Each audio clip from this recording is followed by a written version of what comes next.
Hello everyone, उम्मीद है आप सब खैरियत से होंगे और सब ठीक ठाक चल रहा होगा। तो यार, this video is all about the incident happen in the past in Lahore Punjab college. और मैं ज़्यादा फर्दर इस टॉपिक पे इसलिए बात नहीं करूँगा क्योंकि बिकॉज सबको पता है इवेंट है क्या, हुआ किस तरह और वजह क्या बनी इवेंट की। I just want to talk about कि यार, पाकिस्तान में मेजोरिटी जो है ना यूथ की है। सो आइदर क्या हमारा जो यंग जनरेशन है इंक्लूडिंग अस, क्या हम सिक्योर हैं पाकिस्तान में? हमारे इदारे सिक्योर हैं? क्या कानून हमारी हेल्प करने को तैयार है हर वक्त? और हमारी बहनें सेफ हैं, भाई सेफ हैं हमारे? हम बाहर तालीम हासिल करने जाते हैं और इस तरह के इंसिडेंट होते हैं, और अगर इंसिडेंट हो गए हैं, अगर हम कोई प्रोटेस्ट कर रहे हैं तो पुलिस वाले हमें मारेंगे। और हमारे उस्ताजा जो उस इदारों में पढ़ा रहे हैं, बजाय वो हमारा साथ देने के वो चीज़ों में इन्वॉल्व हैं। तो आइदर हम किस डायरेक्शन में जा रहे हैं और किस तरह हमारा फ्यूचर होगा पाकिस्तान के अंदर, तालीम का, हमारे राइट्स का और हमारी सिक्योरिटी का, किस तरह हम सरवाइव करेंगे? बिकॉज हमें डिसीजन तो लेना पड़ता है ना कभी ज़िंदगी के अंदर कि हमने ज़िंदगी में करना क्या है। बिकॉज ज़िंदगी आज है, एकदम ख़त्म हो गई थी, पता नहीं चलता। कब हम छोटे थे, 10 साल के, 10th क्लास में फिर आए, फिर एफएससी करने आए, फिर कॉलेज आए और यूनिवर्सिटी आए, और अब जॉब शुरू और बिजनेस शुरू, और एक वक्त आएगा शादी करके बुढ़ापे में चले जाएंगे। लेकिन रहना तो पाकिस्तान में है ना, माँ बाप सारे यहाँ पे, फैमिली यहाँ पे, और इन सब चीज़ों को हमने फेस करना है। तो क्या सारी ज़िंदगी हम इन चीज़ों को फेस करते रहेंगे? एक कानून हमेशा हमें दबा के रखेगा यहाँ पे। जो कानून हमारे लिए ही बना है, हमारी सेफ्टी के लिए बना है, वो हमेशा हमें दबा के रखेगा। और इस तरह के तालीमी निज़ाम जो बिजनेस के नाम पे क्या चीज़ प्रमोट कर रहे हैं, उनको लेना देना नहीं है हमसे कुछ भी।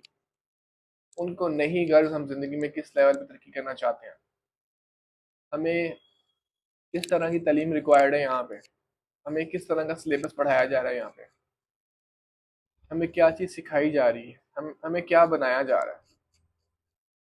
कल मैं उस इंस्टीट्यूट के पास से गुजर रहा था,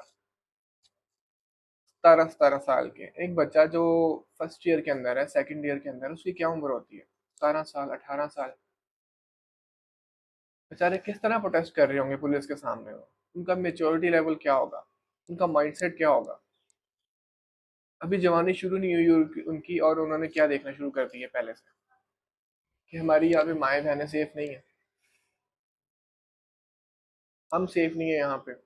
हमें बजाय गवर्नमेंट के इदारे, गवर्नमेंट के बड़े बड़े अफसरान, पुलिस के अफसरान, हमारे उस्ताजा हमें सिक्योरिटी दें, हमें समझाएं, हमें तालीमी निज़ाम बताएं, हमें आके मोटिवेट करें, हमारे साइड पे खड़े हों, हमारे खिलाफ थे। वो बच्चे जो प्रोटेस्ट में खड़े थे, पुलिस वाले डंडे मार रहे थे उनको। कितने ऐसे बच्चे थे जो जिनको मेंटल सेटबैक हुआ होगा, जिनकी दिमागी हालत देख के खराब हो गई होगी, जिनकी बहनें पढ़ती होंगी, वो क्या सोचते होंगे अपनी बहनों को ना भेजें इस तरह कॉलेजेस के अंदर?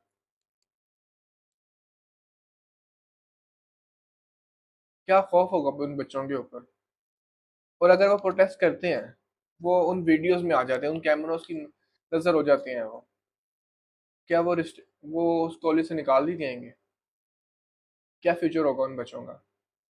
और अगर वो बच्चे, क्योंकि हम मिडिल क्लास लोग इस तरह के कॉलेज में जाते हैं, जो अपर क्लास के लोग होते हैं उनके लिए इस तरह के कॉलेज नहीं होते। उनके लिए बड़े कॉलेज होते हैं, या तो वो मुल्क में बहुत बड़े कॉलेज में पढ़ते हैं, या फिर मुल्क से बाहर पढ़ने चले जाते हैं। उनके ये मसले मसाइल नहीं है। मसले मसाइल सिर्फ जो है कि हम मिडिल क्लास और लोअर मिडिल क्लास के हैं, जिनका निज़ाम हैंड टू माउथ होता है। वो ना तो अपने बच्चे को बाहर पढ़ने भेज सकते हैं, और जिनके कुछ बच्चे होते हैं जो इकलौते होते हैं, वो किस तरह भेजेंगे अपने बच्चों को बाहर? वो कहते हैं किसी न किसी तरीके से जोड़ जाड़ के बच्चे बच्चे को पढ़ाया जाए और इन इदारों में भेजा जाए। मैं खुद इस इदारे का हिस्सा रह चुका हूँ, लेकिन मैं इतना आपको बता दूँ, ये जो तालीम हम हासिल करते हैं इन इदारों से, इसका हमारी ज़िंदगी के ऊपर बहुत कम असर होता है। ना होने के बराबर। हमें जो सिखाया जाता है वो हमारी प्रैक्टिकल लाइफ में कहीं पे भी इम्प्लीमेंट नहीं होता, और जो प्रैक्टिकल लाइफ में होता है वो इन कॉलेज में हमें पढ़ाया सिखाया बताया नहीं जाता। तो इस चीज़ का सोल्यूशन क्या है? आइदर इनको बाइकआउट किया जाए, तालीम छोड़ दी जाए, या मुल्क से बाहर चला जाया करे।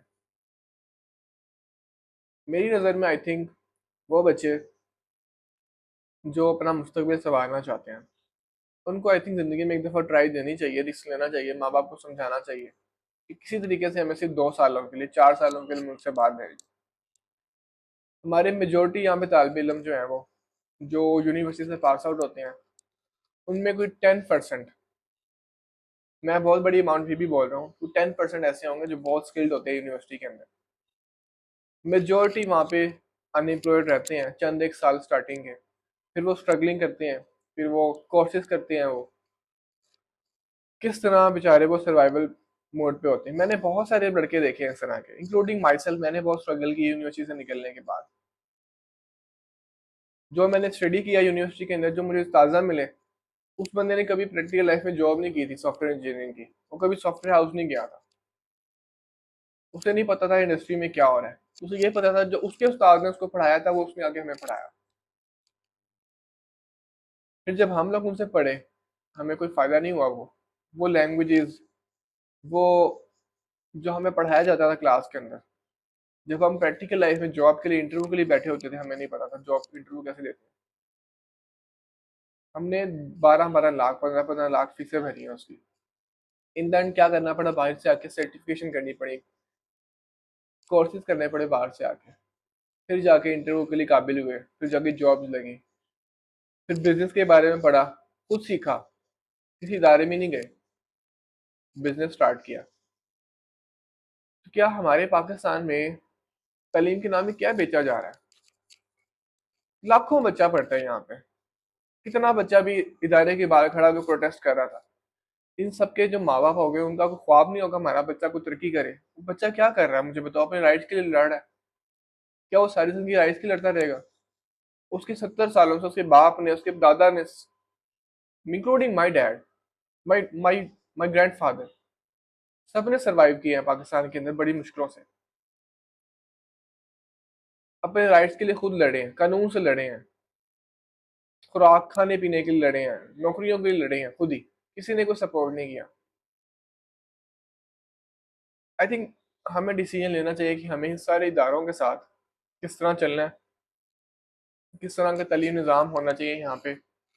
अगर हमें यहाँ पे तालीम हासिल करनी भी चाहिए इस स्टैंडर्ड की, लो स्टैंडर्ड थर्ड क्लास की, थर्ड वर्ल्ड कंट्रीज में भी जो है इस तरह की तालीम नहीं होती इस तरह पाकिस्तान के अंदर है जो हमें मिडिल क्लास को दी जाती है। आई थिंक हमें जो है ना स्टेप लेना चाहिए, हमें एट लीस्ट जिन बंदे के पास पैसे हैं ना थोड़े बहुत, कि वो अगर 50-60 लाख रुपए खर्च कर सकता है, मेजोरिटी है इस तरह की, उसको मुल्क से बाहर जाना चाहिए जिंदगी के अपने जवानी के स्पेशली। ये जो बहुत जवानी के साल होते हैं ना 18 साल से लेकर 24 साल तक, ये बाहर गुजारने चाहिए। You will learn everything in the life that you needed. आपको जिस चीज की जरूरत होगी ना लाइफ के अंदर, सबसे ज्यादा आप बाहर जाकर सीखोगे, अकेले रहोगे, इंडिपेंडेंट बनोगे, मैच्योरिटी आएगी आपके अंदर।